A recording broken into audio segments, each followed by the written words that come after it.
I saw Ira Glass's live one-man show, he calls it Radio Stories, this past weekend. And when he was asked in the Q&A session his favorite current storyteller, he answered Michael Lewis. Malcolm Gladwell calls Lewis, quote, the finest storyteller of our generation. In his Washington Post review, Stephen Pearlstein writes, if you read only one book about the causes of the recent financial crisis, let it be Michael Lewis's The Big Short. So what I like is someone who is praised by storytellers as a storyteller, then puts that talent into the pursuit of telling stories that matter.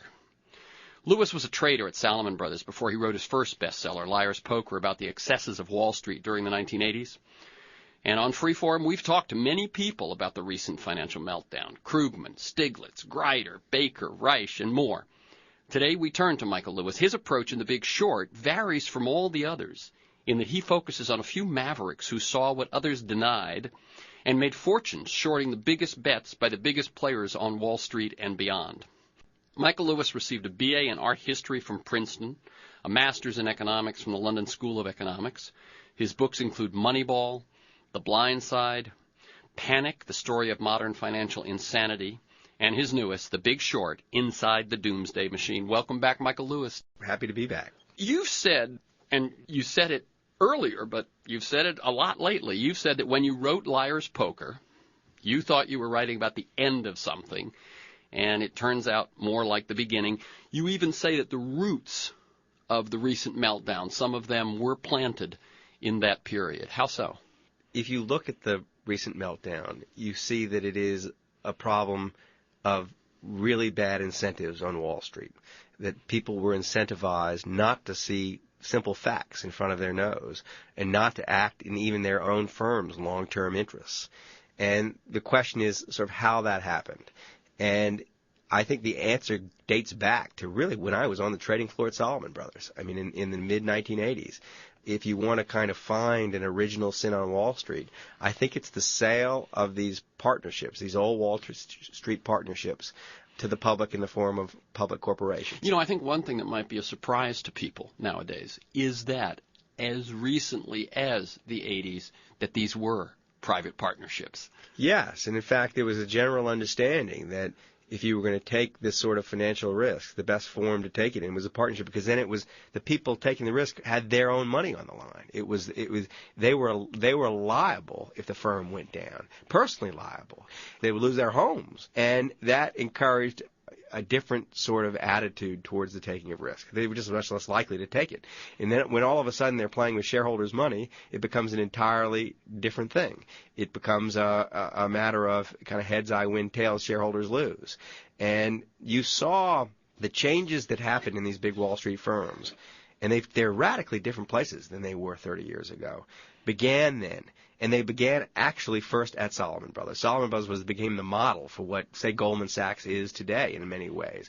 And the big change is the drift away from servicing customers, from being essentially handmaiden to productive enterprise, to being essentially traders of their own accounts, to being their own speculators in the market.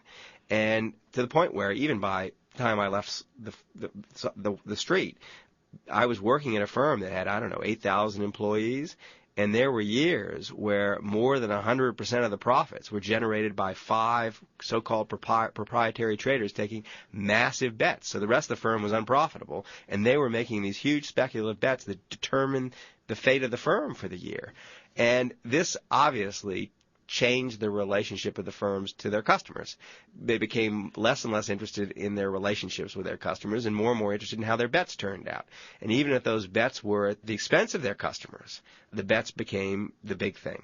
Yeah. And it's interesting also, not interesting, looking back at this evolution, it's frightening that they go from partnerships under a lot of regulation to public companies, which gives them the certain freedom you've just described, and then the regulation gets weakened as well. Yes, the regulation gets weakened to the point where the most important parts of the enterprise are virtually unregulated. You have the invention of a market called the credit default swaps market, which is essentially a market inside bets on the securities. So instead of buying or selling a subprime mortgage bond, you make side bets in the form of credit default swaps, insurance policies on those bonds, and those side bets were entirely unregulated. So the sums involved were essentially unknown to the authorities when Lehman Brothers fails in September of 2008, and no one knows how many of the things are out there. Right. It's also sort of generally true that the energy that has gone into regulating Wall Street has been largely focused on the stock market, because that's where a lot of little people are, and that's where the votes are. And the stock market in America is now dwarfed in significance by the bond markets, by the debt markets, by the lending that goes on. We've got indebtedness at every level of the society. That indebtedness finds its way into bonds, corporate bonds, subprime mortgage bonds, government bonds, and the bond market is the Wild West. I mean, the SEC, it doesn't have the first clue what's going on inside the bond market, and it is far, far easier to get ripped off if you're an investor in the bond market than the stock market. And so I think what's happening is there's some basic sea changes in what actually happens in the financial world without any equivalent sea change in the regulation. Exactly. I would love it, although the distinction about your book, which I referred to, is that you trace it through characters, through a few mavericks and so on. Before we get into that story, I'm going to ask you, one of the things that worked for me in that book was, one, I'm following these personal stories. So they're on a hunt, and I join them on the hunt. That great narrative trick, because I've had, as I said, all those great economists on, and in some sense, none of them have explained things quite as well. So while I'm learning about Eisman or Burry, I'm learning about credit default swaps. Right. When they need a CDO, a collateralized debt obligation to now get out of the hole, then you reveal that. So having said that, still, what I would love you to do is I'm going to ask you to explain in layman's terms. and in this case, I always start to shudder when the question. All right, what would you like me to explain? I'll do my best. I'm going to give you a list. All right. And by layman's, we don't mean Lehman Brothers. Right. Simple one. What's a hedge fund? A hedge fund is an investment company. It's a company that takes other people's money and invests it in the markets, and it's a far less regulated investment fund because it typically, the people who invest in hedge funds are big institutions or very rich people. And the typical hedge fund, I think, has to have 99 or fewer investors to remain regulated or unregulated as a hedge fund. A hedge fund can also do things that say the typical mutual fund cannot do. It can bet against the price of shares and bonds as well as bet on them. So it can sell short. And initially, the reason it was called a hedge fund was that it was they could hedge your bet. Hedge your bet. That's right. And but beyond that, the hedge funds, there are so many different kinds of hedge funds. It's a little hard to define them. They're hedge funds that specialize in doing nothing but betting in the U.S. stock market. They're hedge funds that will bet on everything that goes on in the world. So they define themselves to their investors, and they're supposed to sort of stick to their mission. They're supposed to, if they say, I am going to be what's called a long-short equity fund. That's probably the most common kind of fund. And what long-short equity fund is doing is they are saying they're buying shares of Chevron at the same time they're betting against the shares of Exxon. So they're not, in that case, they're not exposed really to which way the stock market goes. They're betting on the price differential between two companies in the oil industry. So if I say that's what I am, I'm not allowed to go, I don't know, bet against the subprime mortgage market, for example. So each hedge fund's a little different, a little hard beyond the general description to pin them down. That's helpful. Okay, and I'm starting with the ones that people have heard about for years. Derivatives. What makes something a derivative? Literally, it's derived. It's a security that's derived from whose value is derived from the value of other securities, which is already it's an abstraction on an abstraction. But before they were called derivatives, and this is actually what I did when I was at Salomon Brothers. They didn't call them derivatives at the time, but I was the derivative specialist for their London office. They were called futures and options. Sure. Those are kinds of derivatives. So a pork belly future. you're betting on the future price of pork bellies without actually having to deal in the pork bellies themselves. You don't need a stock car to show up somewhere to do it. Only if you happen to hold on to this contract until the future becomes the present. But you can bet on the price of pork bellies through the futures market, or an option. An option is an insurance policy, basically. It's the right, if you're buying one, it's the right to buy or sell something, a currency, a commodity, a stock, a bond, at a given price for a fixed period of time. And if you're selling it, you're selling the insurance. You're selling. So you're locking in a price without committing to buy it. Yeah. So you're paying a premium. You're paying something for the right to pay the price you set today. So I might pay you, I don't know, if you're selling the options, I might pay you $5 for the right to buy Exxon shares at a price of $70 a share anytime in the next 6 months. And that's obviously, if Exxon shares bouncing around a lot, it's obviously a very valuable thing. If Exxon shares is somehow the price is written in stone and will never move, and it's below 70, then it's not a very valuable thing. But those are the original derivatives. These and most derivatives all derivatives are some permutation on options and futures. Great. This is the voice of Michael Lewis. I'm Terrence McNally. We're actually laying down some groundwork, as I've asked him to do, but we're ultimately talking about what you're doing is you're reverse engineering my book. That you're taking what is supposed to be a ripping yarn, and it's a tale that people want to read and never notice that they're learning what an option is in the bargain, and turning it into an academic textbook. But that's all right. Go ahead. On the other hand, I'm proving to them that this guy who gets kudos as a storyteller does know what he's talking about. Up to a point. I know what I have to know, and it's sort of need to know when basis. You have to know it. If it's outside the confines of my story, I try not to learn it. That seems wise. I don't want to clutter my brain. Securitization. And now we're getting, the first two sort of begin because hedge funds are less regulated, derivatives are more abstract. We're beginning to get in dangerous territory. Once we start into securitization, we're edging towards danger. Well, this shouldn't be that complicated because, and in fact, the securitization is something that is at the heart of Liar's Poker, which is my original book about Wall Street. It is what happened in the 80s and transformed Wall Street. But it is taking a loan. So a bank makes a loan to you to buy a house. It gives you a mortgage. What used to happen is that bank or savings and loan would have to just sit on that loan, and it would be exposed to you either paying it off or not paying it off, or perhaps paying it off prematurely. And so it had to know all about you, and it had to evaluate the risk of you. This is the old model of Bedford Falls and George Bailey. Exactly. Investing this is the way folks. Loans get made forever until really the late 1970s, early 1980s for consumer loans, at which point, at Salomon Brothers, was invented the mortgage-backed security, the mortgage-backed bond. This is a securitization where they would take a pile of loans, thousands of you, and they would buy the loans from the bank. And because the loans are worth something, because you're gonna be making your house payments, and there's going to be a cash flow coming in, and then they would bundle them up together, these loans, and sell them off as a piece of paper in the form of a bond to someone anywhere in the world, and that person might be, I don't know, a banker in Germany or Japan, and they would own a mortgage bond, and they wouldn't know who you were or where you were. They would just know that this mortgage bond got a rating from Moody's or Standard & Poor's, one of the ratings agencies, and that rating told them roughly how risky it was.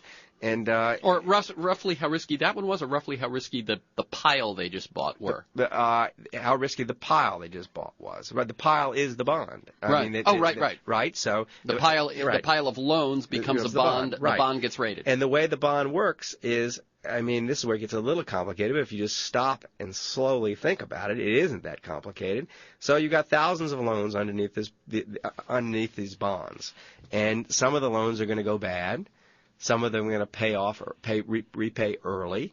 The cash flows that come into that, essentially this pool of loans, is uncertain.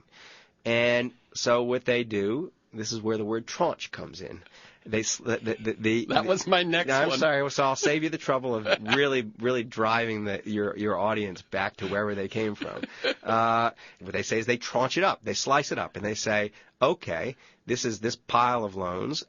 If you're going to buy a bond that's secured by this pile of loans, you can buy in different flavors. You can buy the riskiest, the first losses that come in, the first people who don't pay off, and you by can the way, suffer them. I just want to make sure I'm getting this right.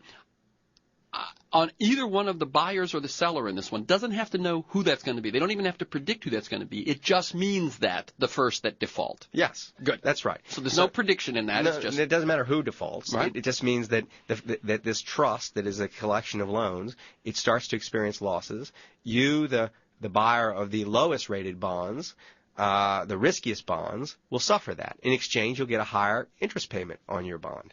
And conversely, it's pretty certain that at least some of the people whose loans are in this trust are going to pay off their loans. And so at the other end of the spectrum, you, the nervous Nelly bond buyer, you buy the highest rated bond that gets the first of the payments.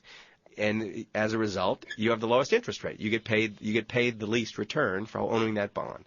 So the original story on Wall Street, and it was a true story, was that by securitizing loans, by turning piles of loans into bonds and selling them off all over the world, you were able to attract capital from all over the world to places where you couldn't previously attract it. So if you lived in Los Angeles, California, you were previously at the mercy of lenders in Los Angeles, California. And now, all of a sudden, anybody in the world could essentially make you the loan at one remove. At one remove, or maybe more than one remove. Yeah, right. And so the effect of this is going to be to lower the increased demand for these loans in the form of bonds is going to lower the cost to the borrower. And this is, in fact, what happened. And in the first approximation, all of these loans, though, were to prime borrowers, to borrowers who had high credit scores, whose loans could be rubber stamped by Fannie Mae or Freddie Mac, one of the government agencies, government-sponsored agencies, and your loan was effectively government guaranteed. What happened first briefly and in small numbers in the 1990s, and then very recently, was that the loans began to be made to people with very low credit scores who were much riskier borrowers, called subprime borrowers, and in a market that had basically it certainly didn't exist when I was on Wall Street, but became a multi-trillion-dollar market in the mid-2000s. Right. So securitization, this bundling of individual loans, and since then it's happened, they also bundle individual credit card accounts and individual student loans. Well, if you back away from it, anything that has a cash flow, you could bundle health club dues. Sure. Anything in which you have promised to make payments over some period of time could be securitized, and it has been.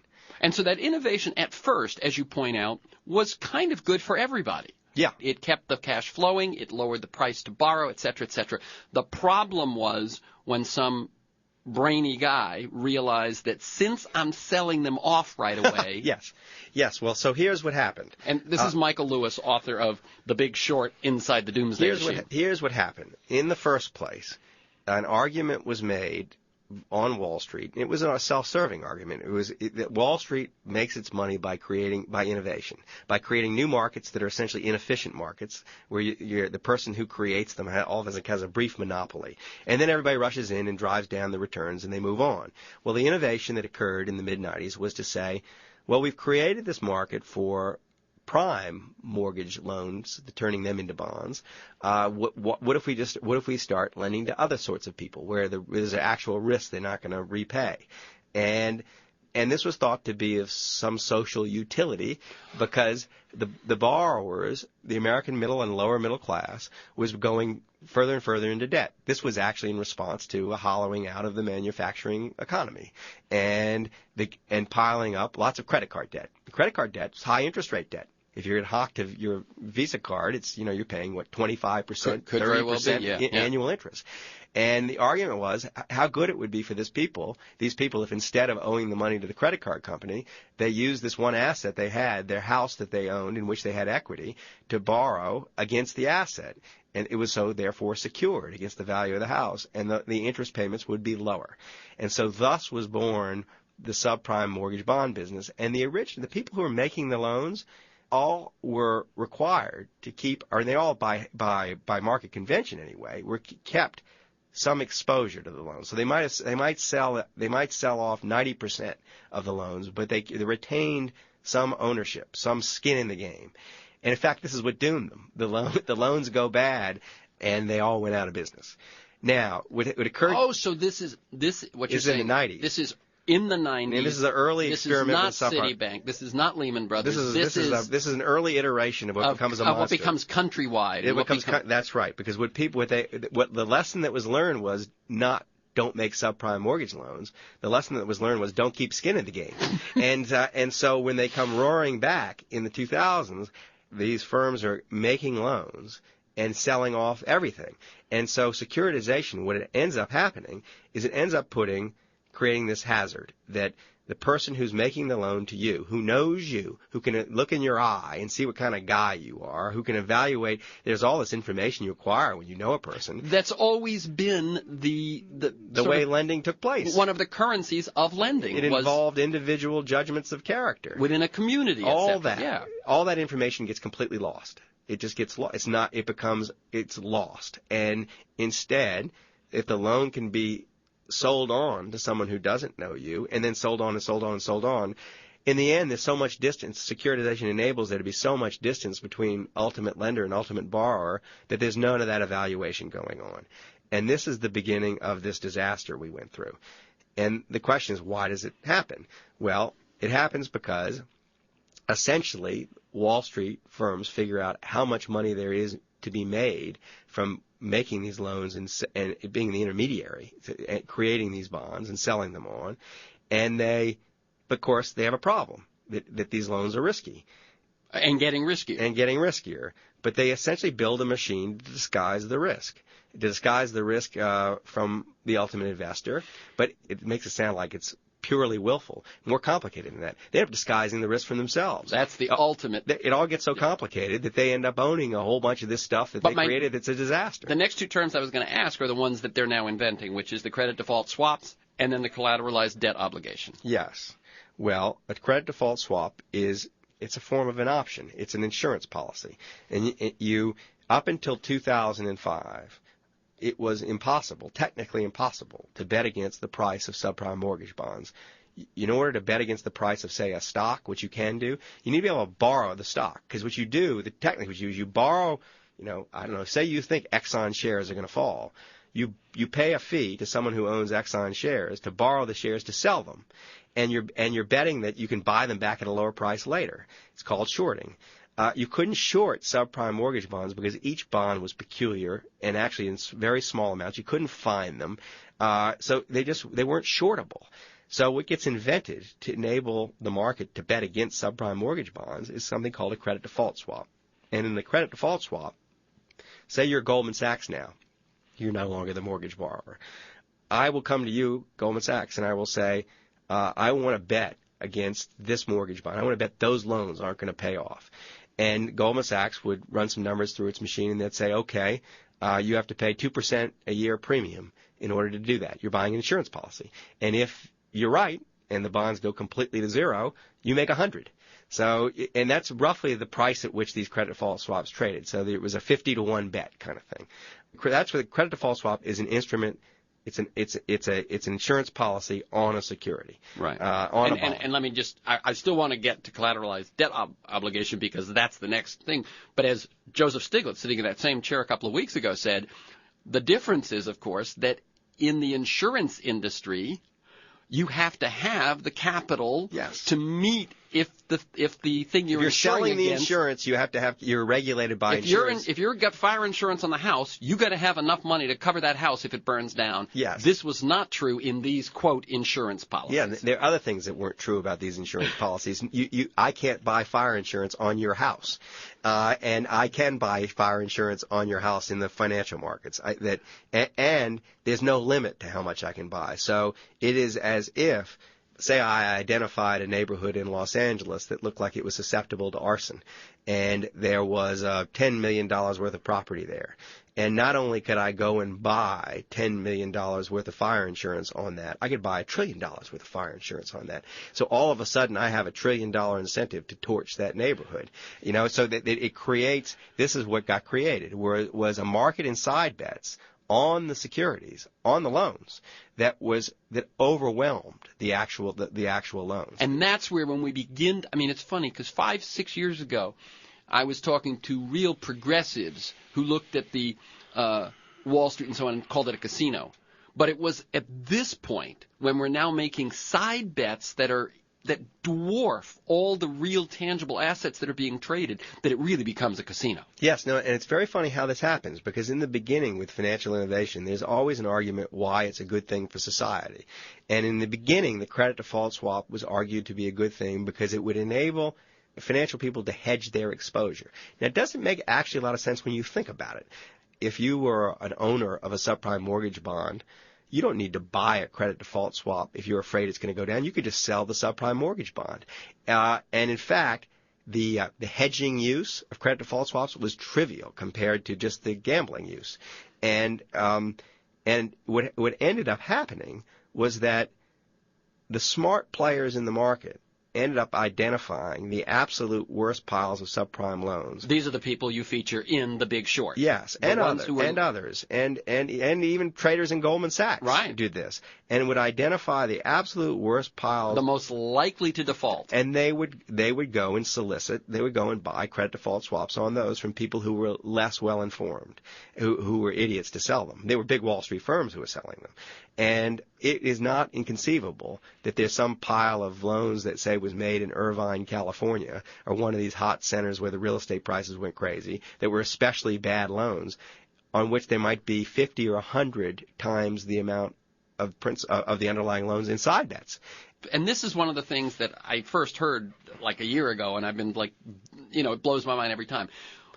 That's how, when we began to hear that there were $62 trillion in credit default swaps outstanding in the world, and you go, how can there be when that's beyond the gross product of the world? There's a theoretical unlimited number. It could be infinite because it's all about bets. If I wanted to bet on whether Peyton Manning was going to complete his next pass, and I could bet with everyone in the world on that, that's about as sane as this was, although you had a pretty good chance that Peyton Manning probably was going to complete his next pass. Yes. This was much more uncertain. So what you think about what you create then you have, say you have a pile, the ultimate bond, say, is backed by 1,000 loans, and say that, just for fun, they usually aren't concentrated in just one place, but let's say for fun they're concentrated in Irvine, California. And they might have been, in real life, they might have been a quarter of them might have been in Irvine, California. Well, actually, that's enough. If a quarter of them went bad, then the first loss, the weakest of the bonds, the riskiest of the bonds would go bad. But the point is that, all right, so let's say these homeowners start to default. So someone who owns the bond is out. There's a loss there. But then there's also, in addition, 50 times the losses. If it's not losses, it's 50 times a transfer, a zero-sum bet that's going to happen. That someone's going to lose 50 times that amount, and someone's going to make 50 times that amount. It creates enormous instability in the financial system. And this goes back to the question of what you said, how crazy it was to think that this is what they needed to create certainty. This is what it was original, right? Yeah, well, yes, the original premise was. I was completely buffaloed by this, because actually, when I left the Wall Street, I left. It was, I think, generally true that the derivatives that were created were more likely to be used to distribute the risk intelligently than to do crazy things. And I lost touch with it. I mean, one of the things that draws me back is I can't believe that the Wall Street firms have gotten themselves into this position of doing such stupid things with money.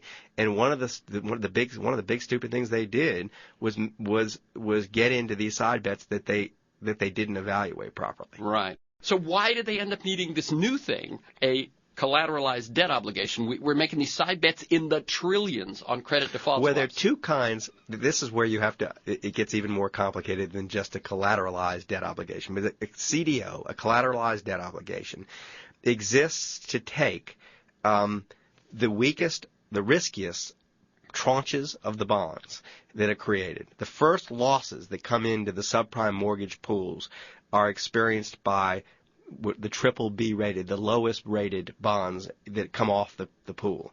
And those pieces, they're bonds that go bad if the pools experience, say, 8% losses.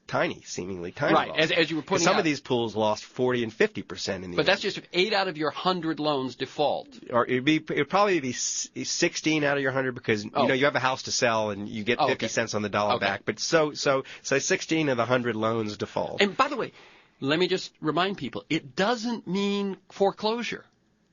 right? It just means when the person who is making those monthly payments stops making them. Yeah. So as soon as the value of their house drops, or they've been refining 2 or 3 times. Well, once they default on their loan, those losses start to get experienced. Yeah. Well, so the question is, the hardest to sell parts of these subprime mortgage bonds are the riskiest. The ones that are stamped, 80% of these pools would be stamped AAA we'll come back to this, by Moody's or Standard & Poor's, and those are very easily disposed of to investors around the world who just bought blindly anything that was AAA that had a little higher interest rate attached to it.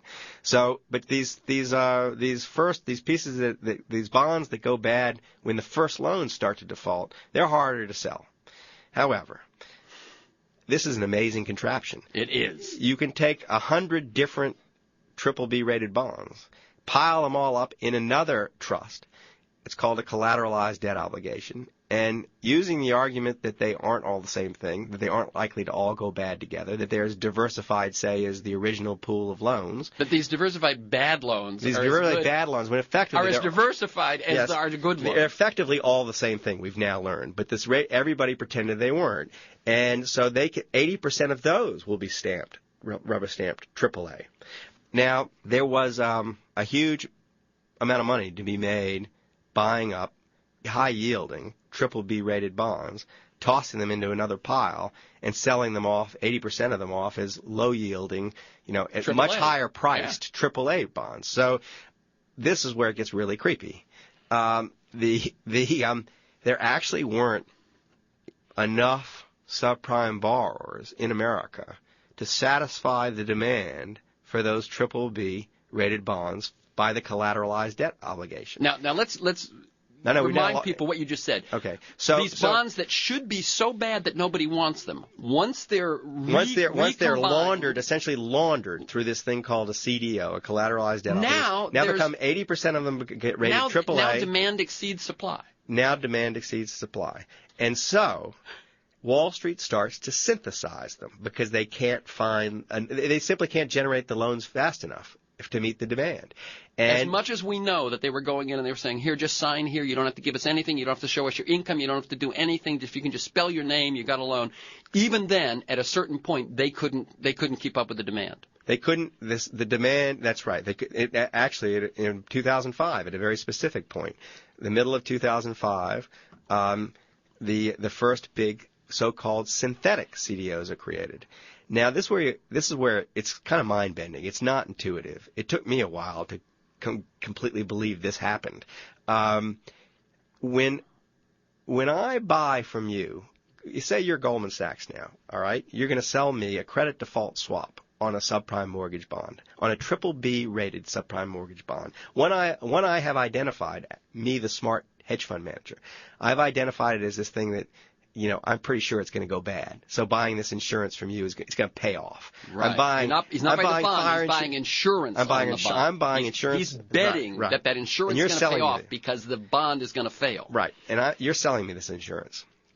When I pay you these premiums, the premiums actually mimic they track pretty precisely the yields on the BBB rated bonds, and so the cash flows they replicate, and the risk too. So if the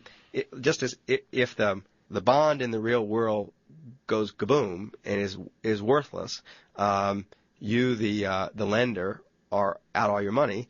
You, the credit default seller, are out that similar sum of money, and the credit default swap buyer you can almost think of him as being the person who's making the home interest payments, the high subprime mortgage home interest payments, and so what Wall Street did was create CDOs that had nothing in them but credit default swaps. And you didn't need the loans. All you needed was people who were willing to buy credit default swaps on the loans, and you could replicate the loans. And of course, the people who are buying the credit default swaps are buying are buying them on the absolute worst of the loans. So, thus are born, they're called synthetic CDOs, based on the absolute worst loans made, and these get rubber stamped 80% AAA rated bonds on the other side, and so this is why there was such a feverish traffic in credit default swaps, because Goldman Sachs and Morgan Stanley and Merrill Lynch was the biggest, if they could find someone who would buy $1 billion of insurance of credit default swaps on a subprime mortgage bond, they could quickly turn it around into seemingly gold-plated securities that they could sell off to investors. And it's breathtaking. It is. It is really it not? is. Yeah. It is not, I because mean, in fact, you can tell by looking at my face. It's like I've even read this and I've talked to the people and so on. And still, as we go through it, it's dumbfounding. It's dumbfounding because the financial system is supposed to. Its job is to allocate capital, and the way it does it intelligently is by making risks transparent, so they can be properly evaluated and priced. So the money goes where it's supposed to go at the right price. What the financial system evolved into was into a machine for disguising the risk, for camouflaging it. Camouflaging. For laundering credit, for taking back. Hiding. And you think about our society, and it really is a response to, it's a peculiar dysfunctional response to the need for people to borrow money who can't afford to repay it, right? So there's obviously a huge demand for loans from people who will never repay those loans. If you can find a way to facilitate that without taking the actual risk yourself, you can make a lot of money. And so this is what happened. This credit laundering machine got built. This machine for disguising the risk of these loans. And again, the punchline is the people who built the machine ended up being deceived by it. And the way what he means by that, what Michael Lewis means by that, is not just that they didn't know, but that they ended investing their own money. We said at the top that one of the problems was that they would bet against their customers. Well, but then they started making stupid bets with that money against their customers. They got invested in the crap they produced. That's right. All the losses, the vast majority of the losses you see that were revealed in 2008 on Wall Street were losses in these particular securities. And the stories of individual traders have metaphoric power, and the one that I tell in the book that I found was just like perfectly encapsulated the madness. The one who was the superstar until. There's a guy at Morgan Stanley. His name is Howie Hubler, who is identified in mid-2000s as this really star subprime mortgage bond trader. They're paying him many millions of dollars a year. He's making many millions of dollars a year for the firm. The market's just going up, and he owns a lot of the market. And they're afraid he's going to leave, quit to go for somewhere else for more money. So to prevent him from leaving, they give him his own, it's called a proprietary trading account. So he's now making big bets on behalf of the firm and not dealing with the customers at all. And he has this very convoluted bet that he thinks is in fact a bet against the subprime mortgage market, but he's paying essentially insurance premium, and he doesn't like the fact that he's losing money paying out these premiums. In other words, just so people know, that the one thing about this is you will pay the premium until something changes. So until the bond defaults and so on. So, one of your main characters, and Michael Burry, he ends up having to stop his investors from taking their money back because he wants to stay on these insurance policies.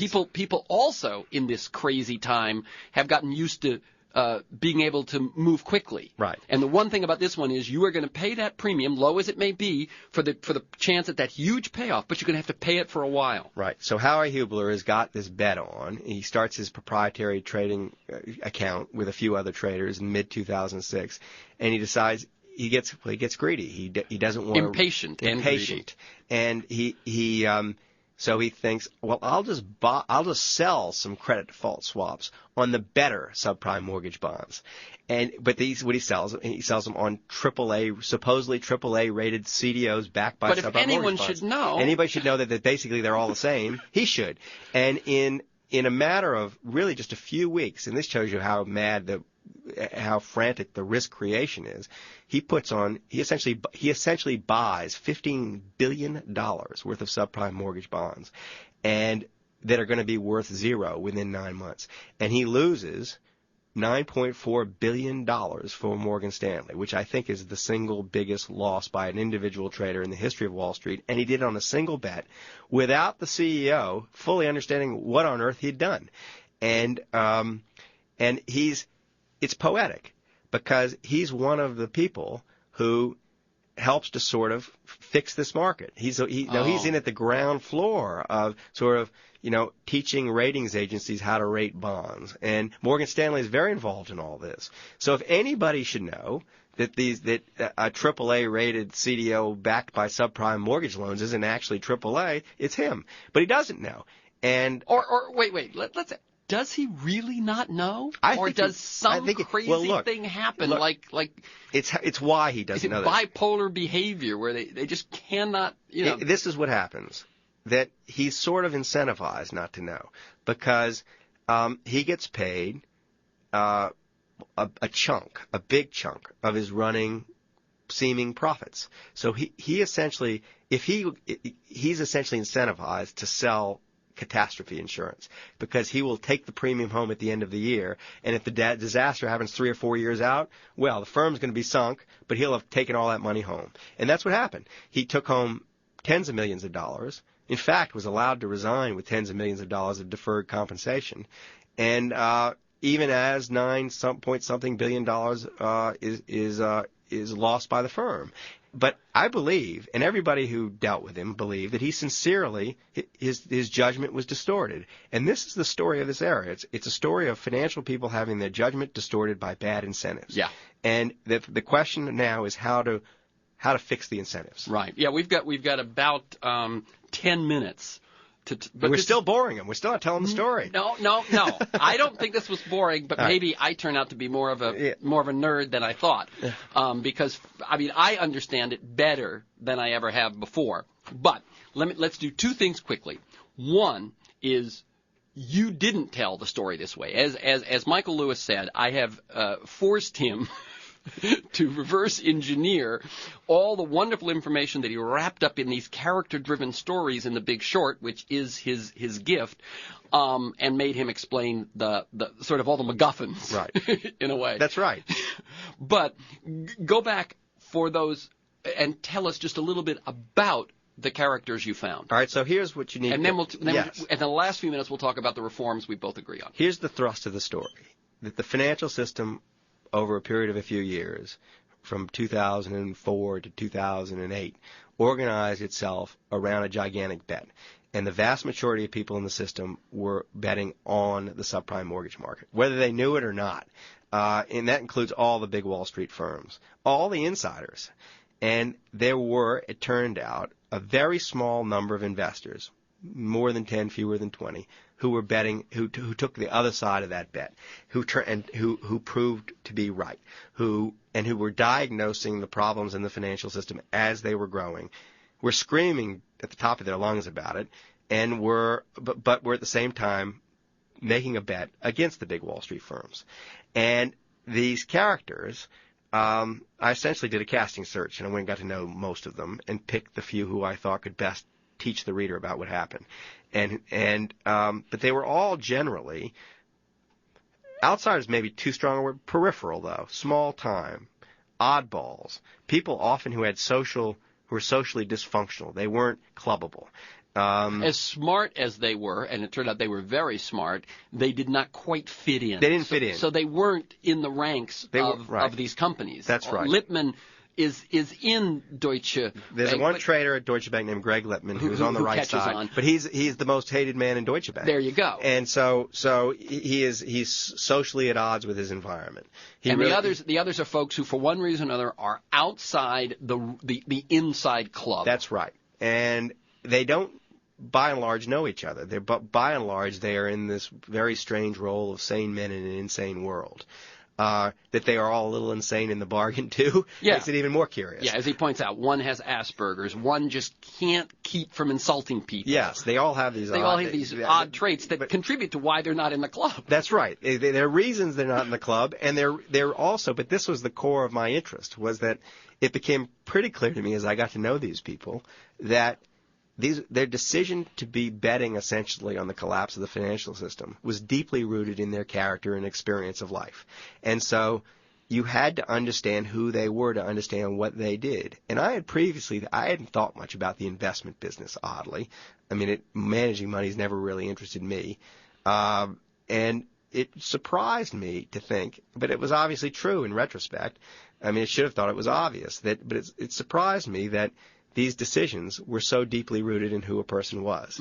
But they're big-time decisions made under stress. I mean, it's interesting, actually, that as someone who really functions in the world of narrative, not in the world of investment, right?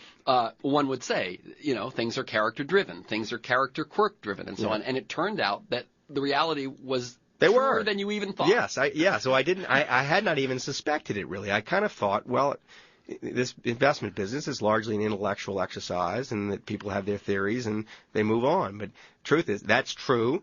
But it begs the question, where do the theories come from? And the theories often come from who they are.